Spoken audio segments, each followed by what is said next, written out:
DMTV Info, votre chaîne d'information en temps réel. La politique, la santé, le sport, les faits de société, la musique, les rumeurs et bien plus encore. Vous découvrirez cela dans notre chaîne DMTV Info.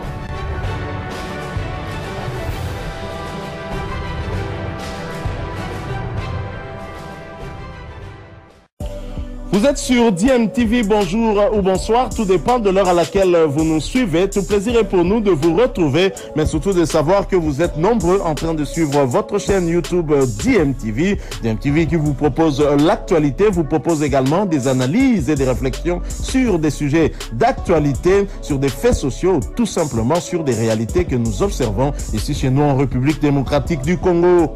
La perquisition irrégulière et brutale depuis samedi 26 avril 2025 dans la ferme de l'honorable Moïse Katumbi Tchapoué et président national des Ensemble pour la République pousse les députés nationaux, membres du groupe parlementaire de l'opposition Ensemble, à briser les glaces. Ce mardi 29 avril 2025, ces élus légitimes du peuple se sont retrouvés au siège national de leur parti Ensemble pour la République sous la conduite du premier vice-président du groupe parlementaire, honorable Célestin Moussao Kalombo, en lieu et place du président Christian Mwandon Simba Kabulo à mission en vue de se prononcer sur la question qui défraye la chronique de l'actualité. À l'issue de cette réunion d'urgence et spéciale, les députés membres de l'opposition Ensemble se sont opposés catégoriquement et exigé l'arrêt immédiat et sans condition de ce processus suicidaire de perquisition. Honorable Micheline Pondo, rapporteur adjoint du groupe parlementaire Ensemble. Nous, députés nationaux de l'opposition, membres du groupe parlementaire Ensemble, portons à la connaissance de l'opinion tant nationale qu'internationale ce qui suit. Le samedi 26 avril 2025, une centaine d'éléments lourdement armés appartenant à la 22e région militaire a pénétré avec violence dans la ferme Futuka appartenant au président Moïse Katumbi Tchapoué, située sur la route Kasenga dans le territoire de Kipushi, en vue d'y procéder à une perquisition sans exhiber un quelconque mandat. Après avoir usé de toutes les menaces tout en semant la panique et la terreur parmi les travailleurs et les autres occupants, notamment les jeunes de l'académie sportive Katumbi, ces militaires ont procédé à la perquisition illégale du lieu sans établir un seul procès verbal de leur sale besogne. Ces actes portent manifestement atteinte au droit à la propriété privée qui est considéré sacré par l'article 34 de la Constitution du 18 février 2006 tel que modifié à ce jour. Ces actes s'inscrivent dans la droite ligne des intimidations orchestrées par le pouvoir en place contre les partis politiques de l'opposition et leurs membres. Les cas les plus récents sont notamment les arrestations arbitraires de certains opposants, dont les militants du parti politique Ensemble pour la République du Haut-Katanga, en l'occurrence John Mbangu Kayombo, Jean-Claude Ndala Mousselwa et Nathan Kiata Kabangi.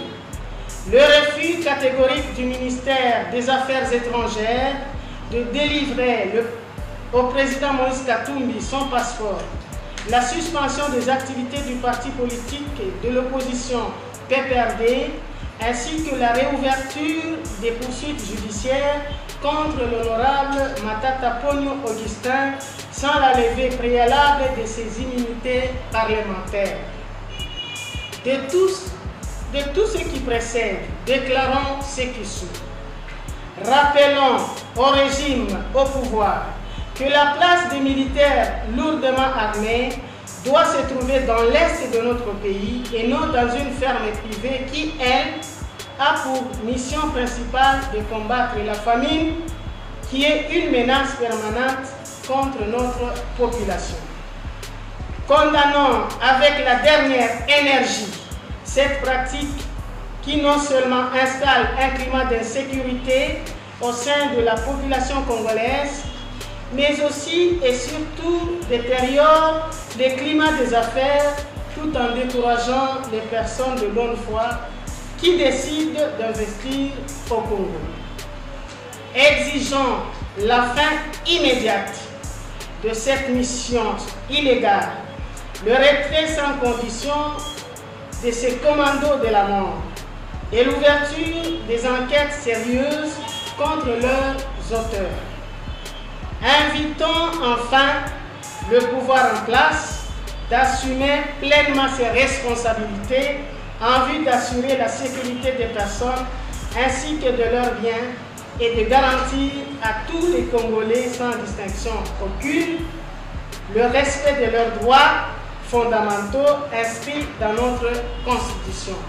Disons qu'après la déclaration, tous les membres présents à la réunion ont apposé leur signature à la déclaration. Dans un pays où des millions souffrent de malnutrition sévère, en contraste avec les innombrables hectares de terres arables, le village Kachobwe reste ce laboratoire agricole à ciel ouvert qui rappelle que l'espoir est permis. Ici, le président Moïse Katumbi ne cesse de démontrer que le Congo peut se nourrir seul et nourrir les autres. On vous a déjà parlé de ces vertigineuses étendues de rizières. 25 000 tonnes minimum y sont récoltées chaque année. Vous y avez déjà vu des tomates, des patates douces, des gingembres, des aubergines, des poireaux, des piments, des oignons, des bananes et cette imposante colonie de 10 000 arbres fruitiers, ces 5 000 hectares d'acacias. Maintenant, une autre belle surprise. Il y a quelques années, vous vous rappelez, 2 à 3 ans en arrière, le président Moïse Katumbi nous y présentait des jeunes plantes de cacao. C'est le cacao, ça c'est le frère du ministre Zangi qui m'avait envoyé de Kisangani. Ça pousse aussi. Je suis devant l'arbre de cacao. Là, je peux vous montrer comment ça fonctionnait il y a cela 2 ans. Vous pouvez voir déjà.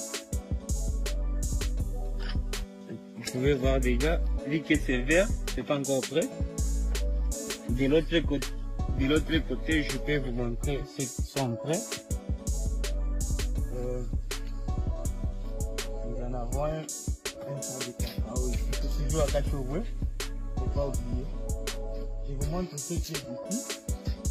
J'espère que ça c'est déjà prêt. Ça c'est prêt ça.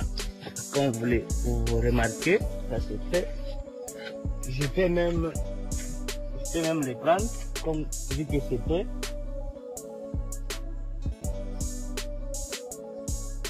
Allez, c'est ça.